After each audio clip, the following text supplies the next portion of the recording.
Start recording.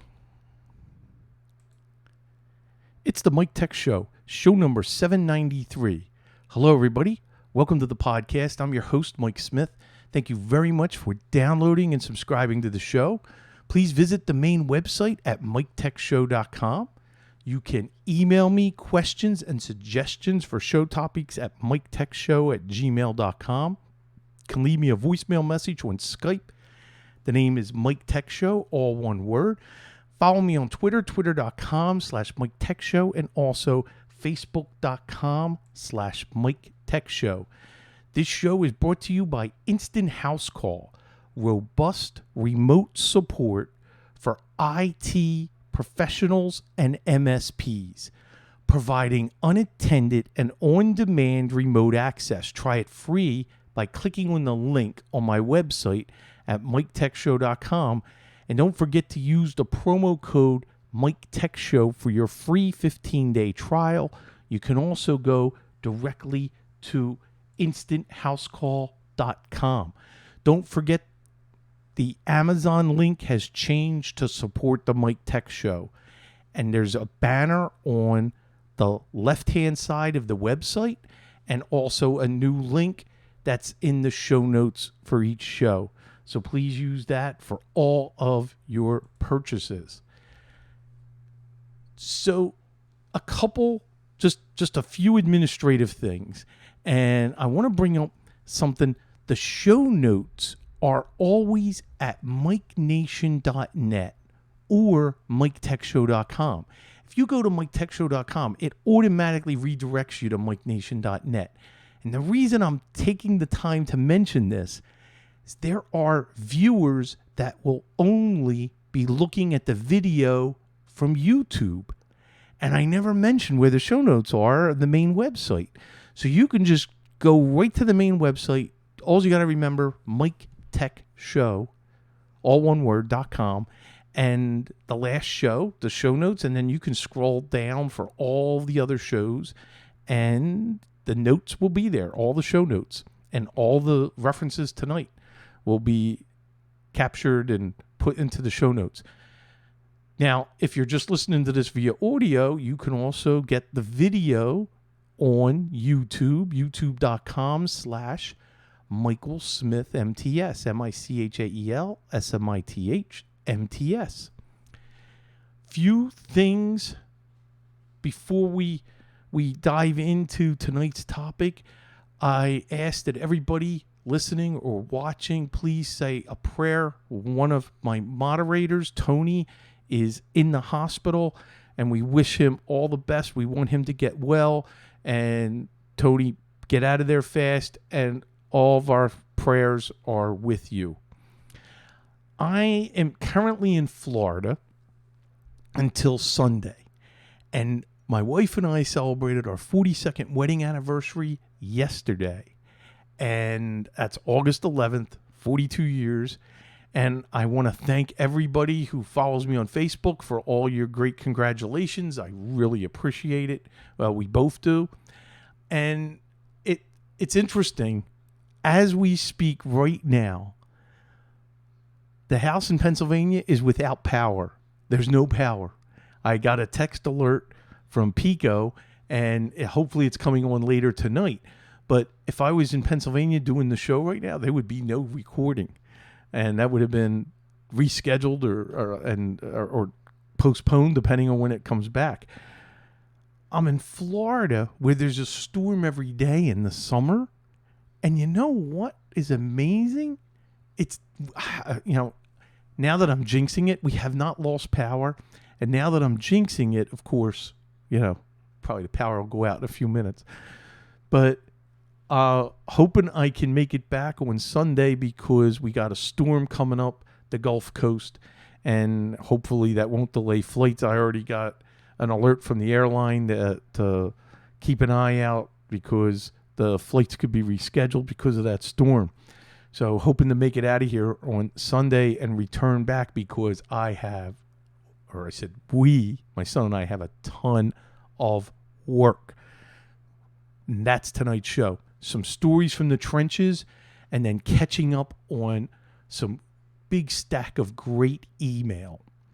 So the first thing I need to ask, I have two systems, two separate clients that I cannot get Windows 10 updates to work, including doing the troubleshooting.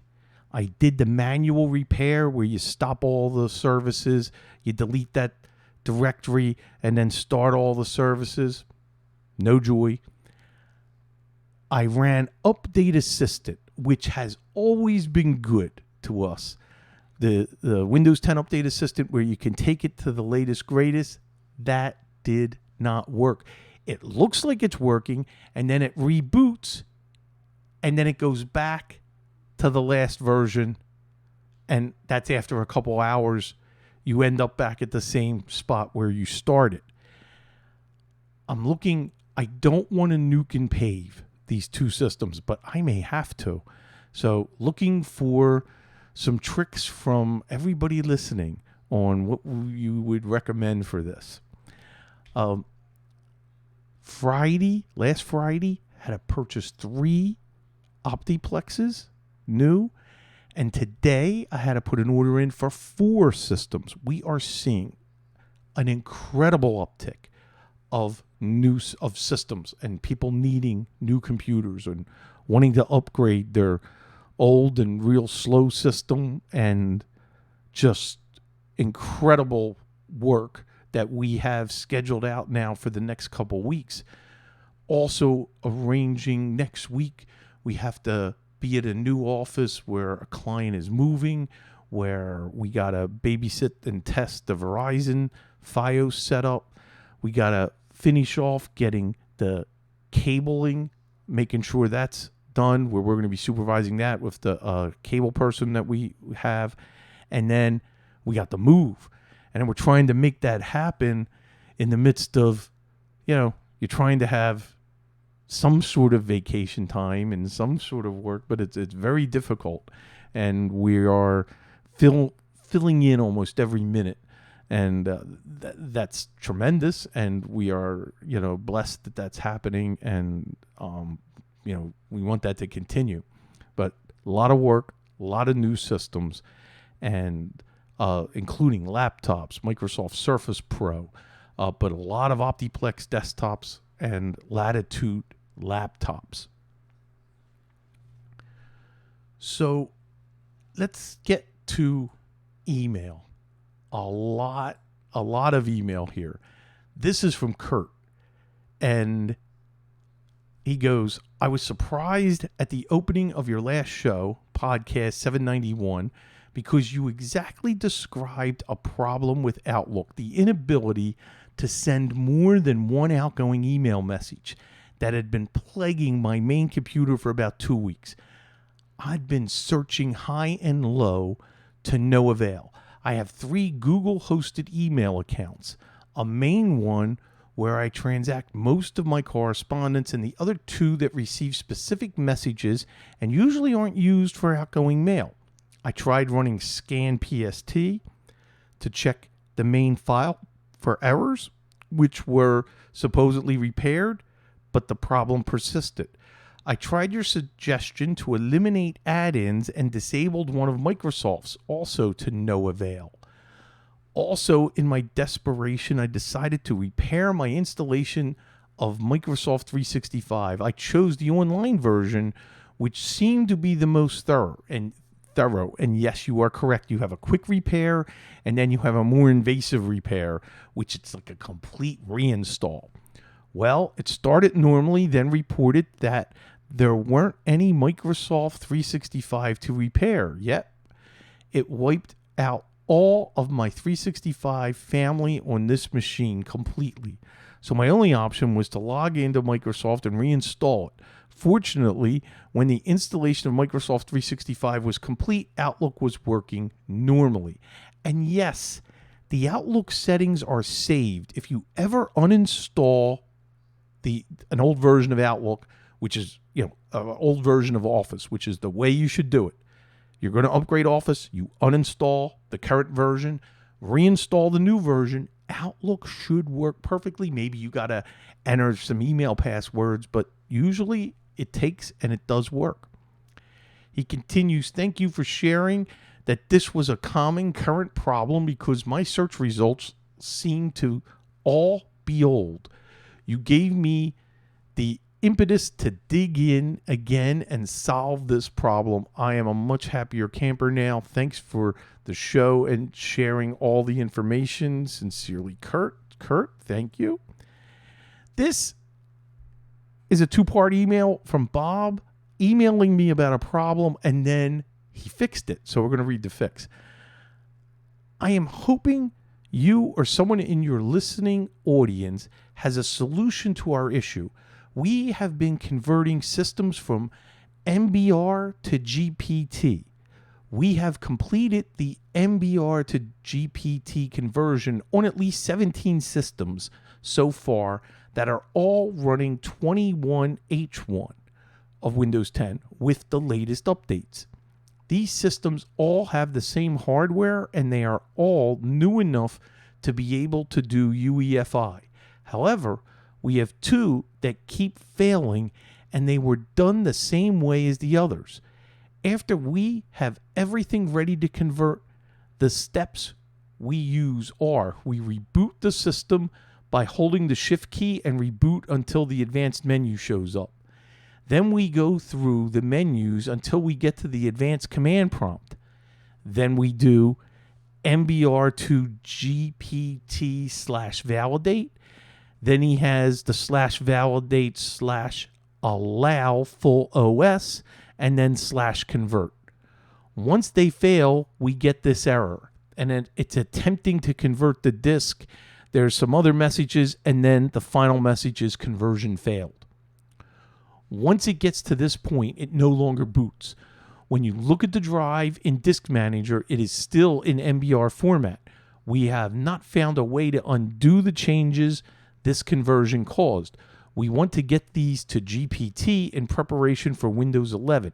It is strange that we have had two systems do this with the same exact error, but we have done a bunch of Google searches on the OX000036B7 error, but it doesn't have any solutions that we have found. Luckily, we have a good backup image, so we can put them back as MBR systems. If you have any suggestions on how to resolve this issue, it would be greatly appreciated. Thanks for all you do. Now, Bob followed this up actually just like an hour or two later. We finally got it working. We did a couple of things different, so not sure what fixed it. This time, we removed the page file on the drive. Then we reduced the C drive by half using the Disk Manager. Then, instead of going to the command prompt through WinPE environments by holding the shift key down and restarting, we just went directly to an elevated command prompt on the system and ran MBR to GPT /convert/allow full OS, and it worked. Hope this helps someone else. That's why I wanted to read this, and I really appreciate, Bob, all the detail and everything. Thank you so much.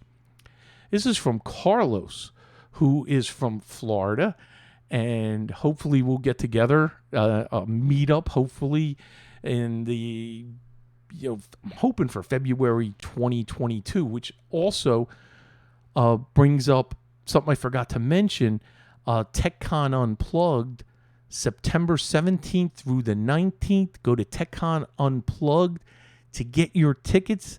If you haven't already, you want to lock that in before they're sold out. So take a look at that, and link will be in the show notes. So this is from Carlos. I am currently in school for AWS Cloud Storage and Web Services Architect, but I have been listening on and off to your podcasts. I found a site that might be worth mentioning, so I am sending it for your review.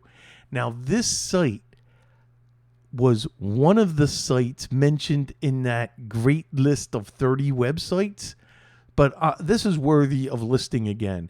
It is www.alternative2, TERNATIVETO.net. This site finds alternatives to different kinds of software. Hope you like it. If you don't already know about it, thanks for doing everything. It is a great little site that you want to bookmark, and maybe there's paid software that you're looking for an alternative that could be free to recommend to someone. This is a great page that you can go to, make that all happen, and find out some options.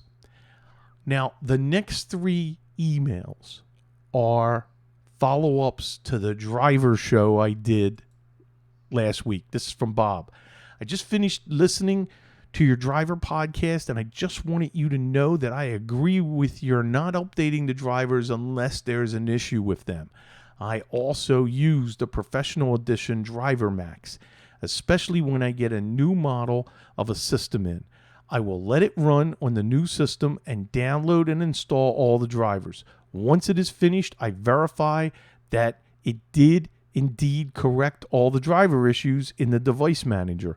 I also remove Driver Max after I have gone into the folder that it downloaded all the drivers to and make a copy of the entire folder on my NAS and name it for the specific model of the computer. That way, when I do the next system of the exact model, I just point it to that folder when I am doing the driver updates. I love that idea. That's a nice little add-on, Bob, to use in Driver Max. This way, I don't have to install Driver Max on that system. The path to where Driver Max downloads these drivers, it's Documents and Settings, the user, Local Settings, then Application Data, Innovative Solutions, Driver Max, Agent, Downloaded Drivers. Whew, mouthful on that. I also use Specky, which I think it's a great program and the price is right. Sure, it's free. And I also have the professional version of SIW. Love SIW. P.S. Just want to let you know, I also updated all my Amazon browser shortcuts to your new link. Thank you so much for that. Take care. As always, thanks for what you do for the tech community, Bob. Thanks for that. This is from Terry, who's from Arizona. And he is responding to the driver show. I installed a new SSD in my wife's friend's 9-year-old HP laptop. After the install of Windows and installing updates, 5 drivers were missing. I installed the free version of Driver Max and it installed 2 drivers, the limit for 1 day for the free version. The next day, Driver Max would not install 2 more missing drivers. It said I could only do 2 a day, even though it was the day after the first install. I uninstalled Driver Max with the Geek uninstaller doing a force removal. After that, I had to manually delete the program files. I installed the HP Support Assistant, but that found no drivers. It seems HP does not retain all the drivers for old computers. Yes, that is a problem. I was able to install 2 more drivers manually by searching for their driver ID and found the drivers. For the last driver, I copied driver files from the old hard drive's SW setup folder. Then in Device Manager, I did an update for the missing driver and pointed to where I copied the drivers to the new hard drive.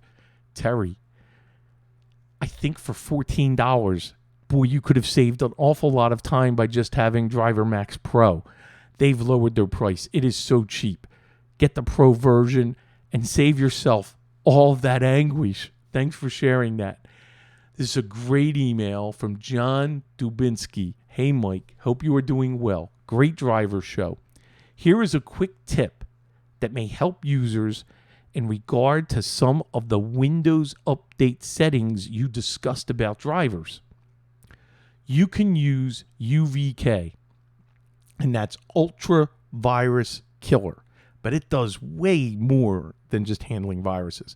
And I've talked about that utility, but I did not realize this. To simply adjust the registry for Windows driver updates once the checkbox here disables Windows Update driver updates. And we have a link directly to that registry tweak from within UVK. Now, something else. Fred, the maker of UVK, also has Windows Automatic Update Manager software free. And that Windows Automatic Update Manager, I will have a link to that. This software will allow you to completely manage all the Windows Update settings as well, including drivers. Hope this is helpful. Have a great one. John, thank you again for the email. He always has such great information that he shares. And John's, as you've been listening to the other podcasts and everything, he has retired and is living in Florida. And he is a big part of TechCon Unplugged this year. And John always shares great information and always has great solutions. Thank you, John. This is from Andrew. And he writes, and I've asked this several times. I have asked this and have not been able to get an answer. Hello. I was wondering if you could ask your audience what they use for a Microsoft 365 backup solution, Exchange, OneDrive, Teams, Groups, and SharePoint, etc.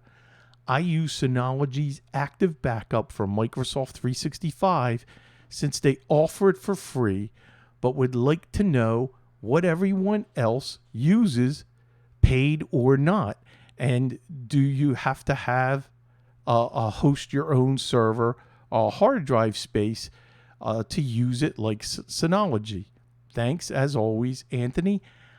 I can't use my Synology's just old enough that I can't use it.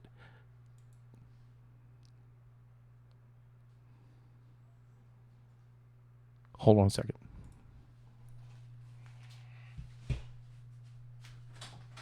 Please, I beg you. It's going right into my ear and right onto the show. Just no. That's all I'm asking. I'm almost done.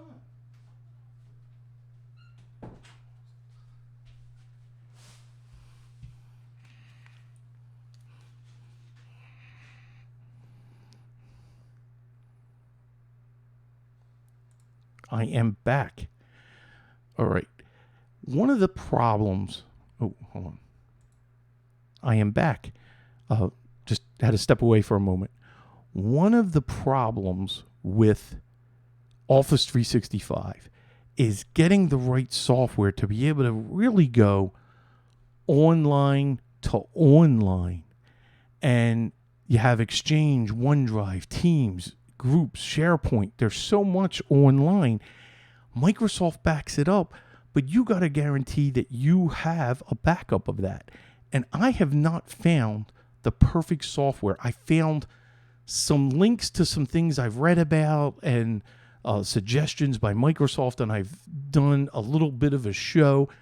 I need feedback from users like yourself that you found something, and maybe write up a review and share it with me, and then I'll share it on the show. I really appreciate that. So thank you so much. And right now, there's an open, this is from Jonathan. I've been sitting on this for a while. It is a huge, long email that he goes into great detail on OpenVPN Connect, and he's having trouble with the Synology. And Jonathan, I'm going to send you a article that from the Synology on using OpenVPN. I use the OpenVPN Connect, not the OpenVPN GUI. OpenVPN Connect, it works great when you add the file that you download from the Synology, which you said you've done, and you add that to the driver file, the place in the OpenVPN Connect client. There's a very specific directory that you have to add that file to. And once you do it, I connect automatically. Now, I know you're having troubles, and he also sent like 10 screenshots of all the different settings. and I just haven't had the time to go through and diagnose everything. This is pretty big. So the only thing I can recommend is making sure that everything between you and between where you're connecting, that it's allowed to work with the VPN. So one of the things I do when I'm testing and I am diagnosing something, we turn off, just temporarily, turn off the firewall, turn off any antivirus, then do your connections, making sure you get through. Make sure you turn them on, even if you connect. Start one by one, and then figure which one do you have to put some rules to allow this, in case that's happening. I also get the certificate warning that you mentioned, and I just pass it through. I do a self-certificate. So don't know if any of my suggestions here are going to help. And I think he's using Synology version 7, which I know I am, but I did an upgrade, and it was whatever the latest 6 was, and I went right to 7, and it was, no problem. All right. That is it for tonight's show. Please remember to use the Amazon link for all your purchases, and I really appreciate all your help. A small commission comes to the Mike Tech Show for your support. And we also, Fab's Auto Backup, which is great utility, which we use all the time. And I really appreciate that.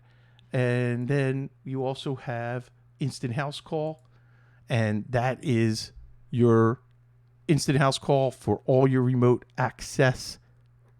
Great program. That's it for tonight's show.